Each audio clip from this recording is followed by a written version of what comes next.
Hey guys, so today we're just going to cover a little bit more about assemblies. We're really going to go over creating expanded views, build materials, presentation drawings, things like that. So the first thing we're going to do is come in here and create a new assembly.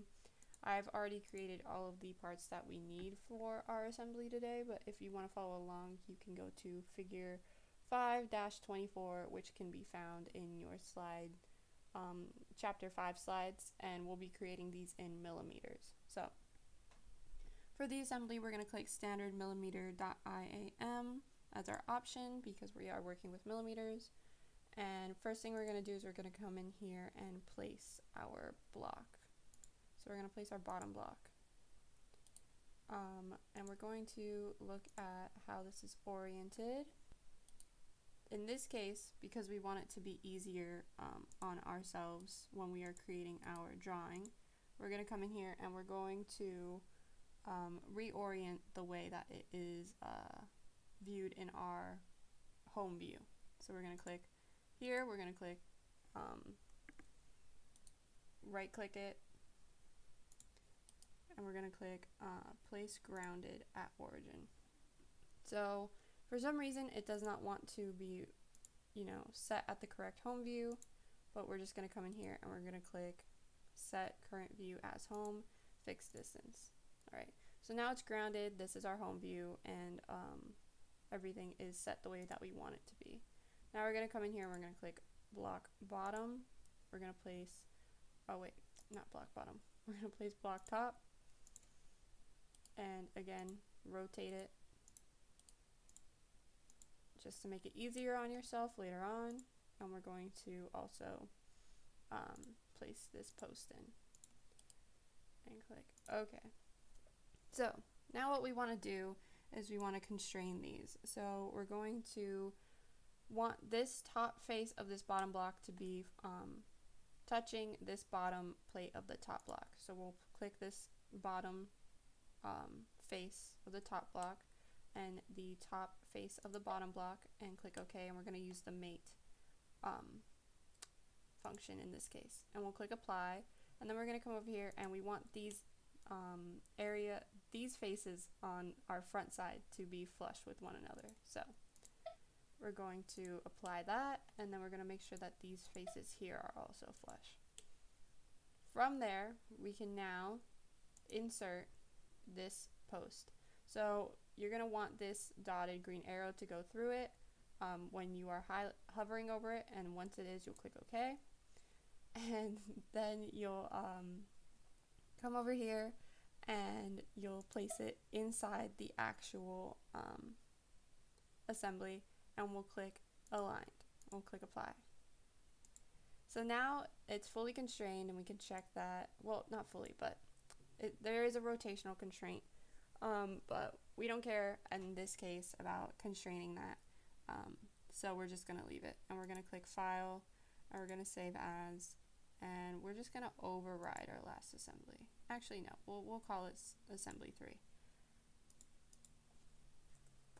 and we're going to click Save. Alright, next, what we're going to want to do is create our presentation drawing. So we're going to go into New, we're going to click our standard millimeter.ipn, which is under presentation, and this will let us create our exploded projection. So we'll click create, and it'll prompt us to choose which assembly we want to pick, and we're going to pick block assembly 3, and we're going to insert it. So again, this is our home view, and what we want in this case again is to create our exploded view. So we're going to zoom out just to make it easier on ourselves, and we're going to click this tweak components option. And we're going to click on this post here. So you're going to click on what you want to tweak first, whichever you want to be the furthest up, and we're going to then drag it upwards. And you can determine what height you want it to be. Doesn't matter. You can drag it in different directions too. You can drag by faces, things like that.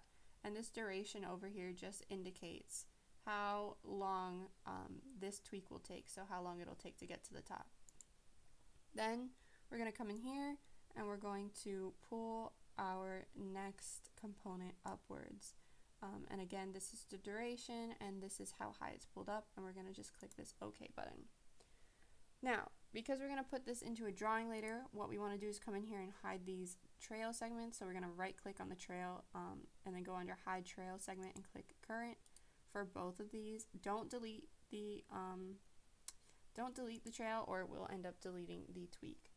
And so now what we can do is we can come in here and view the actual exploded view, the projection drawing.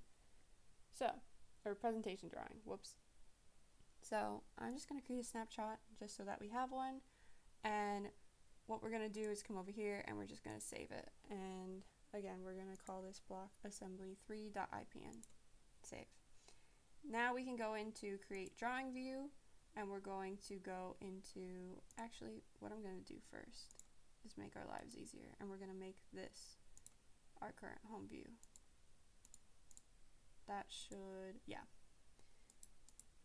just so that it's a good distance away, you'll be able to see everything. So we'll click save again, and now we're going to create our drawing view, and we're going to come up here, and we want the ANSI millimeter.idw, not the .dwg.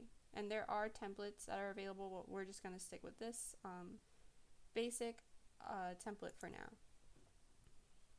So it's now going to ask us to place our model.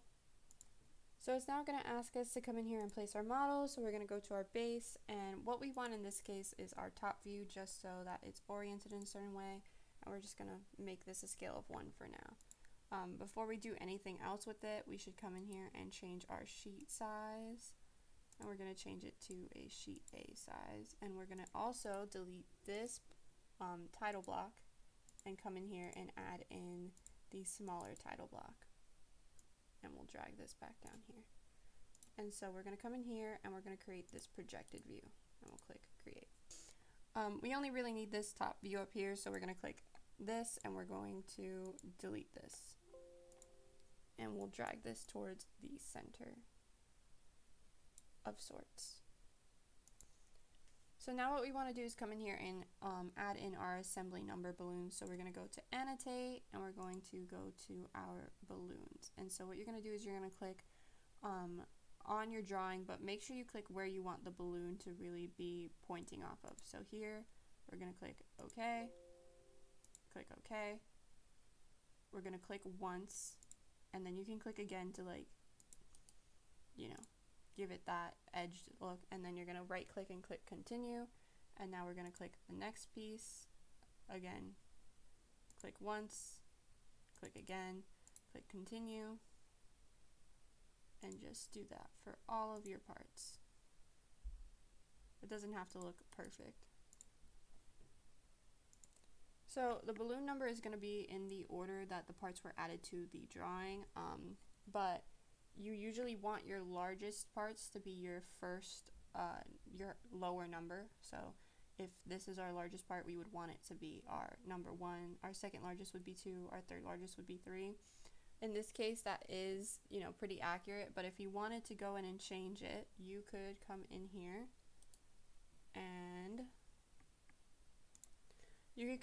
and after you press escape to get rid of the balloons, you could right click on the balloon and click edit balloon, and then you could overwrite it with whatever number you want it to be. So we could change that to 3, but in this case we want to leave it, so we're going to push it back to 2. So now what we want to do is come back in here and put in our parts list. So again, under the annotate tab, we can come under parts list, and we're going to click on our document, this assembly 3, and we'll click OK. And we'll just put it above our title block for now. So here we have the parts list, and you can see it says part number, description, and it puts the name of our parts under part number instead of description. So what we can do is go in and click edit parts list, and we'll just copy all of these over here. And you can just make up an arbitrary part number, since this isn't a real thing that we're working with, but you would put in your part number here. under this parts number column. So we're just going to call this B1, 1, B1, 2, and P1, 1. And we'll click OK. You can also go back into your edit parts list and add to your columns. So we could come in here and let's say we want the material in here. We didn't specify a material in our part drawing or our 3D models, but you could go in and do that. And we can also create a new property, so we can create notes. And these should all be capital. And we'll click OK. And you can move these up and down. I was clicking move down. I'm dumb. It's fine. You can move these up and down however you want them to be oriented, but we'll click apply, click OK, and again, you can go in and edit these things if you need to. I showed you guys last week how to come in and do your eye properties for your title block, but just go under File, go to your eye properties, and make whatever changes you want. We'll call this block Assembly, and we'll call this stock number, I don't know, 5, 4, it doesn't matter. We'll click apply and close. So that just gives you your exploded view. Again, you can move this around. Oh, well, that makes it bigger. But you should be able to move this wherever you need to. Just hover over this like area here in the middle and you can move it up, and then we can come over here and move all of this down, and the balloons will move with it, and you can have your parts list like that wherever it fits really. Okay, so now what I'm going to do is I'm going to show you how to create the assembly file that you're going to do for your homework today, so, or for this week. So I'm going to give you a few of the pieces for the assembly file, and I'm going to ask you to model a few of the pieces yourself, and then assemble it and create the exploded view and presentation drawings and things like that. So first thing we're going to do is I'm just going to show you how to put the assembly together. So we're going to come over here, we're going to switch, let me switch my chapter to assembly files, and we're going to start with our box pivot. So all of this can be found in your chapter files. It's called Project 514. It should be, let me check what figure it starts at. It should start at figure P5-14A, which is the 203rd slide in your chapter 5 PowerPoint. So first thing we're going to do is come in here and we're going to create our box pivot, or place our box pivot. So we're going to click place grounded at the origin, and again, I have no idea why it's decided that my home is there, but we're going to set this as my home. Then let's zoom out of here. We're going to place our, what do we want to do next? Yeah, let's place our link. Click OK. Then we're going to place our handle. Click OK. And then we are going to place our handle top. And then our posts. I like to put it all in at once, but you can do it one by one. It doesn't make a difference. We're going to open that and place that. Oh, whoops, did not place it.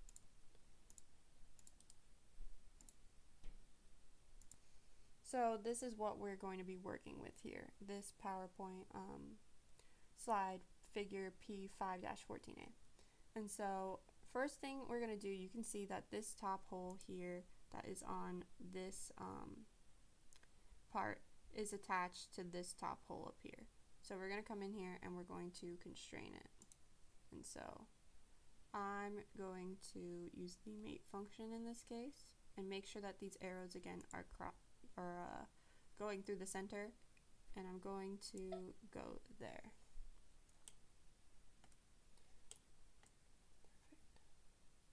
apply. And again, we should come over here and turn on our degrees of freedom. And you can see that this still moves around. Okay, so next thing we're going to do, we have all of the work planes on, and that might be a bit confusing for you at first, but it's pretty helpful when you are actually, you know, kind of trying to constrain things, because another thing that we're going to come in and do is click this constraint button again, and we're going to mate these two work planes so that it is in the center. And we'll click apply, and now you can see that it can just be moved up and down. So next thing we're going to want to do in this case is we're going to go and put the post through the piece. And so what we want in this case is we're going to need the long post, which is this one right here.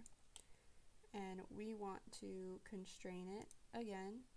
You can use the insert button or constraint if you want to, or you can use the flush or the mate constraint. An easy way for us to do it is just to use this mate constraint. So again, we're going to come in here, we're going to hover over the center, and then we're going to come in here and hover over this, make sure that this center shows up. And we're going to click apply. Now what we can do is come in here and make this edge flush to this edge, click apply again, and you can see there's only the rotational degree of freedom there. So now what we want to do is make it easy for us to come in here and attach this link over here to our other post. So we're going to come in and we're going to again constrain this. So we're going to mate this center to this center work plane. I believe that's it. Let me double check. Yeah. We'll mate these. Click apply. So now they should be on the same plane. And we're going to mate these centers here. And click apply. And now it won't be able to move off of one another. So we're now going to come up here and we're going to actually put the post through it, following the same thing that we did last time.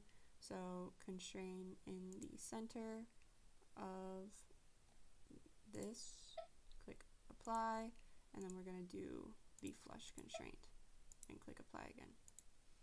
And then we're going to come up here and we should be able to free rotate this to make it easier on ourselves, and we're going to constrain.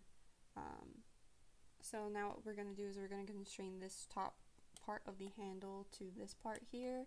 We're going to go in, we can click constrain. You could use the insert again if you want to, but we can use mate right here just by ensuring that we click this top part, but that this, again, the dotted green line with the arrow is clicked, and then coming over here and doing the same thing and clicking apply. That, however, is still going to let this top part come off. So what we're going to do is we can come in here and click constrain this top part to this right here and click apply. And now it should only be able to rotate. If you want to keep it from rotating, you can again come in here and constrain that with the mate, and then it won't be able to rotate. However, when you move this, this whole thing moves. And when you move this, that moves, and that looks pretty broken.